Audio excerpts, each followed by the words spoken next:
Chapter 1. News of the engagement. My mother never came to meet me at Bursley Station when I arrived in the 5 Towns from London. She always had other things to do. She was getting ready for me, so I always walked alone up Trafalgar Road, between the factories and past the football field. And so tonight I had time to think.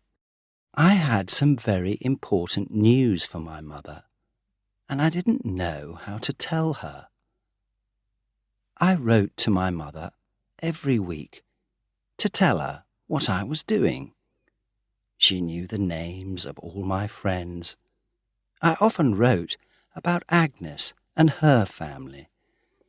But it's difficult to write in a letter. I think Agnes likes me. I'm in love with her. I'm sure she likes me. I think she loves me. I'm going to ask her to marry me. You can't do that. Well, I couldn't do it. And on the 20th of December, I asked Agnes to marry me. And Agnes said yes. But my mother didn't know anything about it. And now, on the 22nd of December, I was coming to spend Christmas with my mother. My mother was a widow. I was her only son. And now I was engaged, and she didn't know. I was afraid she was going to be a little unhappy, and I was ready for a difficult evening. I walked up to the front door, but before I put my hand up to ring, the door opened, and there was my mother. She put her arms around me. "Well, Philip, how are you?" And I said, "Oh, I'm all right, Mother. How are you?" She smiled at me. She looked excited and younger than her 45 years. There was something strange in her smile. I thought, she knows I'm going to get married. How does she know? But I said nothing. You have to be careful with mothers.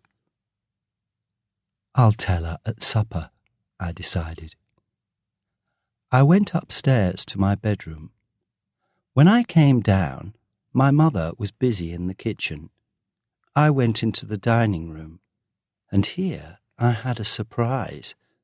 There were 3 chairs around the table, and 3 plates, and 3 glasses. So Agnes was coming. I didn't know how my mother knew, but she did know.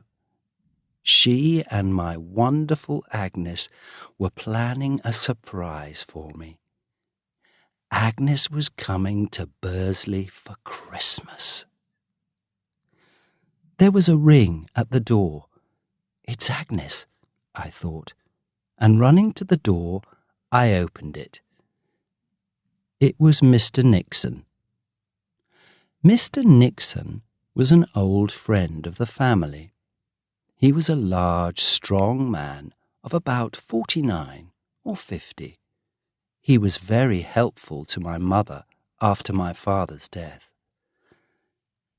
"Good evening, young man," he said. "It's good to see you back in Bursley." "Mr. Nixon has come for supper, Philip," said my mother. Mr. Nixon often came to supper during my visits to Bursley, but never on the first night. I liked him, but I wasn't very happy to see him tonight because I wanted to talk to my mother. I couldn't talk to her about Agnes with Mr. Nixon sitting at the table.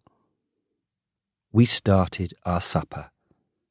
We talked about this and that, but nobody ate very much.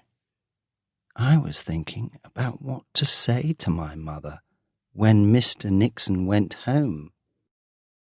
At the end of the meal, I told my mother that I must go to the post office. I had an important letter to post. "Can't it wait until tomorrow, my pet?" my mother asked. "It can't," I said. My letter, of course, was to Agnes. A letter to Agnes could not wait until tomorrow. I walked over to the dining room door. "A letter? To a lady?" asked Mr. Nixon, laughing. "Yes," I replied. I walked to the post office and posted my letter. When I got back home, I was sorry to see that Mr. Nixon was still there. He was alone in the sitting room, smoking. "Where's Mother?" I asked. "She's just gone out of the room," he said. "Come and sit down. Have a cigarette.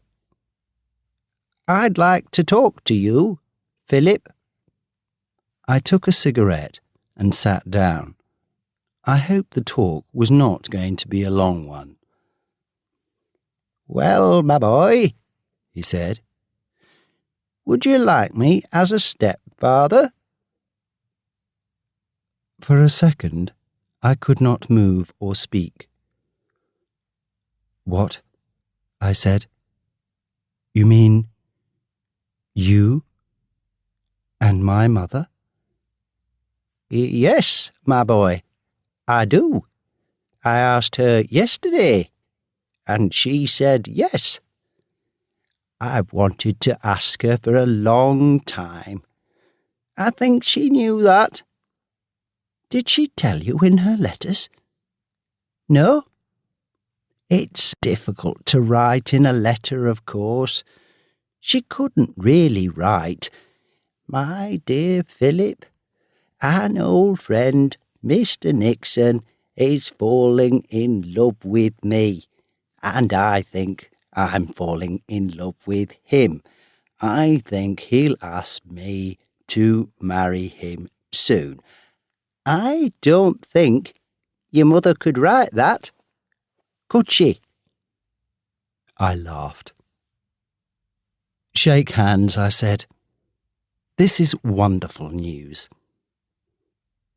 After a moment, my mother came in, a little red in the face. "The boy's very happy, Sarah," said Mr. Nixon. I said nothing about my own plans that evening. It was something new to me that my mother could fall in love, and that a man could fall in love with her. It was something new to me that she was lonely in our old house, and that perhaps she wanted a new life. Perhaps, like all sons, I thought only about myself and my life. So I decided to say nothing about my news, and that evening my mother came first for me. I could tell her about Agnes tomorrow. We live and learn.